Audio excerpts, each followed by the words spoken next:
चाहिए था, ये हमारी मांग है।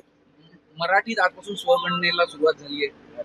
स्वगणना असेल किंवा आता जनगणना जनरल असेल, पण यामध्ये ओबीसीला मात्र कुठे स्थान दिलं नाही, ओबीसीचं कालम नाही। मुख्य पंतप्रधानांनी फार मोठी घोषणा करून ओबीसीच्या तोंडाला पाणी पुसण्याचं काम केलंय।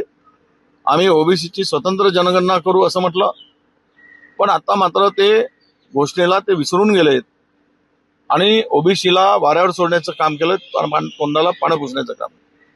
स्वतःला ओबीसी म्हणून घेणारे पंतप्रधान ओबीसीची स्वतंत्र जनगणना करून त्यांच्या लोकसंख्येप्रमाणे ओबीसीच्या त्यांच्या वाट्याला बजेटमध्ये तरतूद करून त्यांच्या हिश्श्याचं त्यांना दिलं गेलं पाहिजे।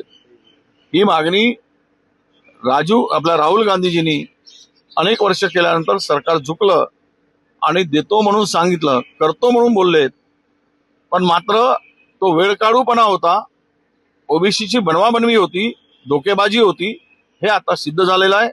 जर देशाचे पंतप्रधान स्वतःला ओबीसी म्हणून घेत असतील तर या जनगणनेमध्ये ओबीसीचा कालम का ठेवला नाही याचं उत्तर सुद्धा पंतप्रधानांनी दिलं पाहिजे।